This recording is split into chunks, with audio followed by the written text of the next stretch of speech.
Words on a page.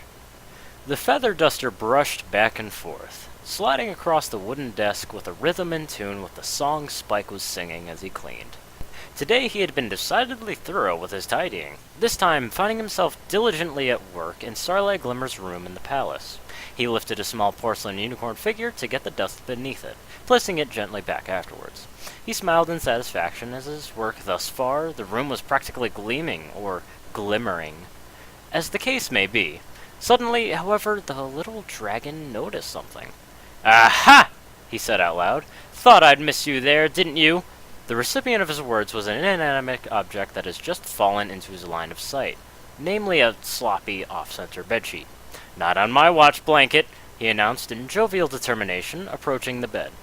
Reaching out to readjust the rebel comforter, however, his right foot struck against some unknown lightweight object, and he felt the impact cause it to push something further underneath the bed. Huh? Spike bent down, reaching a claw under and feeling around, grasping something. He pulled out the mystery item and held it aloft to get a good look. A book? It wasn't really surprising to see one of these in the castle, let alone in Starlight Glimmer's room, but under her bed? That was a little strange. Not that Spike had made a habit of looking underneath ponies' beds, mind you, but it's just that it really wasn't the place for a book. Starlight knew how important every scroll and hardcover in Twilight's library was, and yet this one was just tossed underneath a piece of furniture to gather dust. Spike opened the purple cover and scanned the page. It definitely wasn't a printed book.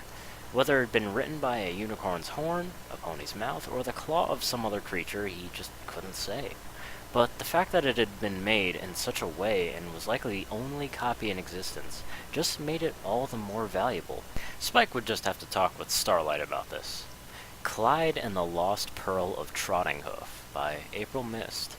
Spike blinked. He didn't recognize the title or the author, but it was probably one of those books from that box Twilight had received earlier yesterday morning. The books had been so small in number that she ended up putting them all away on the shelves without needing to ask for his assistance. Well, he'd been cleaning for a good long while, and now that he had a new book in his claw, he figured he might just well read it. It sounded like the perfect way to relax after all that work, anyhow, and who knows, it could turn out to be really good. The little dragon sat down on the floor, turned to the next page, and began to read. The stallion laughed heartedly, and after the adventure at such he had, the lessons he learned had helped him to not only come to appreciate life, but also the insurmountable number of wonderful little moments that it was made up of, each one making it all more worth the living. The end. Spike smiled contently as he closed the book, and it had only taken him a few hours to finish, and the story had been amazing. Clyde was a great action hero, and the story ended so well.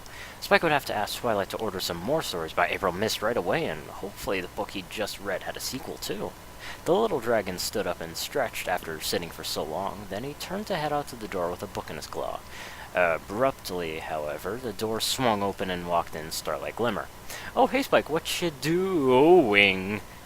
The unicorn's expression had gone from a nonchalant to panicked in just a matter of split seconds, and her volume as her sentence changed from cohesive to desperate gorilla was increased astronomically. "Ow!" Spike said, rubbing an ear. "I was just heading downstairs to put this old book away. I found it on the floor while I was cleaning. Starlight, you really should treat Twilight's books better, and my ears wouldn't mind a little more consideration as well." "Oh, you found it while cleaning just now?"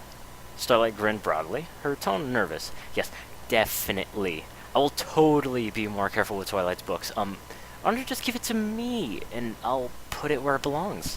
"Nah, I'm heading down there now anyways. No point in you bothering." But beads of sweat slid down her forehead. I haven't finished it yet," she blurted out. "Oh?" Spike paused. "Well, seeing as you haven't finished reading it yet, I suppose I could give it back to you. As long as you agree to take better care of it this time." "Oh, I promise," Starlight agreed, quickly reaching out a hoof for him to give it back to her. "Say, what part are you at?" Spike asked curiously. Starlight froze. "Part? Yeah, what part?" The unicorn's eyes twitched. "Spike, did you..." She gulped. "Read it?" Did I ever? He exclaimed enthusiastically. I couldn't put it down. Clyde was incredible. The way he started off as a lowly scholar pony and then ended up getting caught in the mystery of the lost pearl, and then there were all these villains trying to get him, and... Oh, right, you haven't finished it yet, have you? Spike grinned sheepishly. Starlight Glimmer laughed nervously. Nope. Oh, well, anyways, it was really good. You'll really like it. Spike passed the book to his friend on his way out, and with the door only half closed behind him, he peeked out and said, Say, I'm gonna ask Twilight to see if she can find any more April Mist stories, and if she does, I'll let you know too. Starlight smiled warmly over his shoulder at him.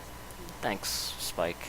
No problem, he chirped back in reply, just before tightly closing the door behind him and bounding down the palace stairs. Starlight Glimmer turned to look at the novel in her forehooves, just cradling the lavender cover with a strange sense of wonder, as if she was looking at it for the first time. She opened it up and looked at the title page. Clyde and the Lost Pearl of Trotting Hoof by April Mist. She thought about these words for a moment. Then the glint of decision shone in her eyes. Her horn lit up with her magic, and she enveloped the quill pen on her desk with its teal aura. Dripping the feather point into the inkwell, she brought it in close and crossed out the pen name, writing something in just beneath it. And with a sense of deep satisfaction, she read the new inscription, her smile wide and her heart full. Clyde and the Lost Pearl of Trotting Hoof by Starlight Glimmer. The unicorn closed the book and hugged it close to her chest. Now I'm finished, she said contently.